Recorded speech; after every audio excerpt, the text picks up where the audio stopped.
हमारे पूज्य गुरुदेव एक इतिहास सुनाते थे। बोले एक राजा बहुत भगवत भक्त था, विशुद्ध भगवत भक्त था, गौ ब्राह्मण और संतों का बहुत आदर करने वाला था। उस राजा के राज्य के एक पंडित जी बहुत कुशाग्र बुद्धि के थे, मेधावी थे। पढ़ने वाराणसी चले गए, काशी में पढ़ करके बहुत प्रकांड पंडित हुए और प्रकांड पंडित होकर के जब अपने नगर में लौट के आए, उनका बड़ा आदर सम्मान हुआ। तो उनके मन में आया, बहुत ध्यान से सुने हम जो कह रहे हैं, पंडित जी के मन में आया कि मैंने काशी में रहकर जो न्याय व्याकरण वेदांत आदि विविध विषयों का अध्ययन किया है, अब ये सामान्य लोग तो हमारी ज्ञान की कदर क्या करेंगे। राजा बहुत बुद्धिमान विद्वान धर्मनिष्ठ है, राजा को कथा सुनावे, क्या कथा सुनावे। तो विद्यावताम भागवते परीक्षा, विद्वानों का प्रश्न पत्र भागवत है, भागवत की कथा सुनावे। तो राजा के पास मिलने गए, राजा ने बड़ा आदर किया। आओ पंडित जी, आपने हमारे राज्य का नाम रोशन किया, आप बहुत बड़े पंडित बनकर आए हैं।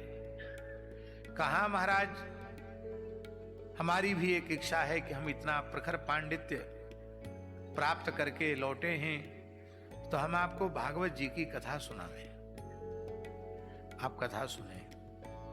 तो राजा ने कुछ दान दक्षिणा तो दी, पर हाथ जोड़कर कहा पंडित जी, भागवत बहुत क्लिष्ट ग्रंथ है, आप बुरा नहीं मानना, अभी आपको भागवत लगी नहीं है,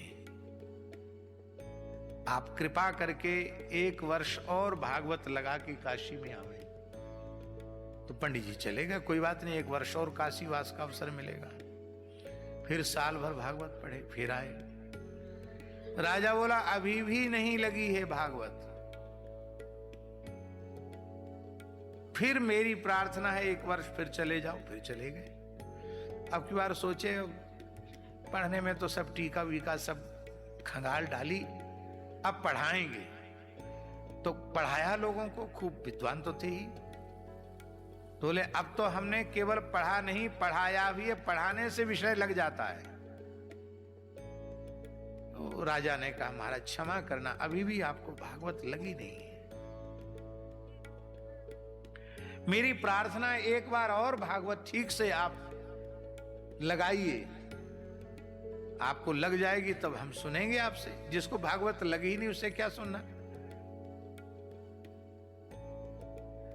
पंडित जी चले गए और अब की बार ऐसा तीव्र वैराग्य हुआ, बोले न किसी को किसी से पढ़ना है और न किसी को पढ़ाना है, अब न राजा को सुनाना है न प्रजा को सुनाना है, ब्याह तो हमारा हमने किया ही नहीं, और अब तो केवल गंगा जी को सुनाएंगे। गंगा जी साक्षात हैं, तो गंगा जी के तट पर बैठ गए बनारस में और गागा करके 1-1 श्लोक सुनाने लगे। अभी पाठ आरंभ ही किया था जाजी, और जैसे ही श्लोक आया,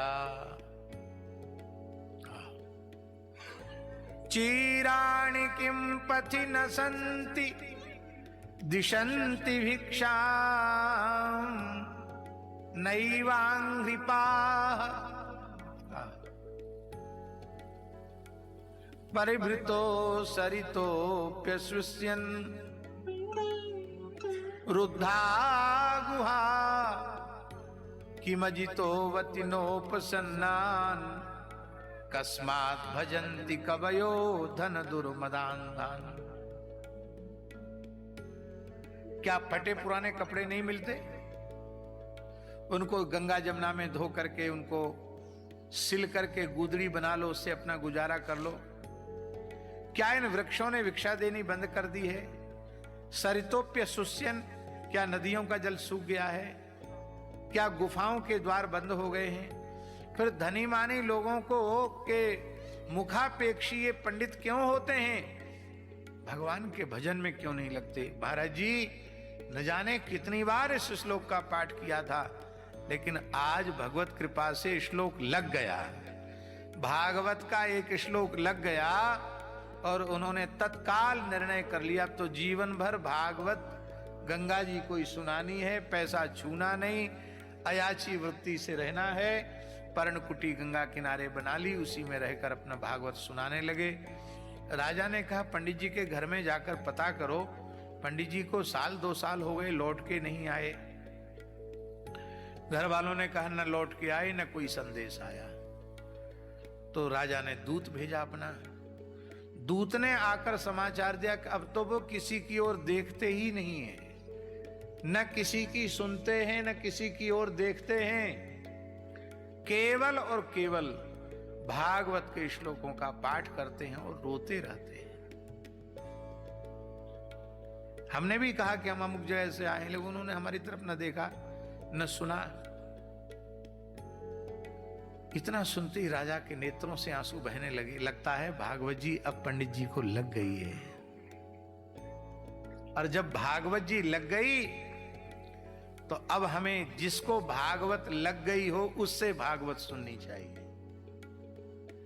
राजा ने तत्काल अपने राजकुमार को शासन संभलाया और स्वयं एक वस्त्र में पैदल चल करके काशी पहुंचा और उन ब्राह्मण देवता को साष्टांग प्रणाम करके कहा, हे सद्गुरु शुकरूप प्रबोधज्ञ सर्वशास्त्र विशारद, एतत् कथा प्रकाशेन मद ज्ञानम विनाशय विनश्यति ने विनाशय।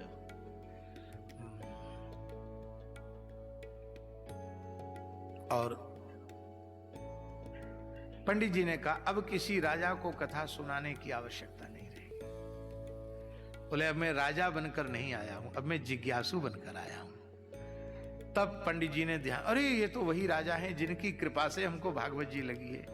बोले मैं सब कुछ छोड़कर आया हूं, आपको गुरु रूप में स्वीकार मैंने कर लिया है, आप मुझे अपने जिज्ञासु शिष्य के रूप में स्वीकार करें, मैं जीवन भर सुनूंगा और आप जीवन भर कथा कहिए। बोलो भक्त वत्सल भगवान जय। हमारे महाराज जी कहते थे कथा सुनकर विरक्त नहीं हुआ शरीर संसार से, आसक्ति ममता समाप्त नहीं हुई तो कथा सुनी नहीं, और कथा कहने वाले की आसक्ति ममता मिटी नहीं तो उसने कथा कही ही नहीं।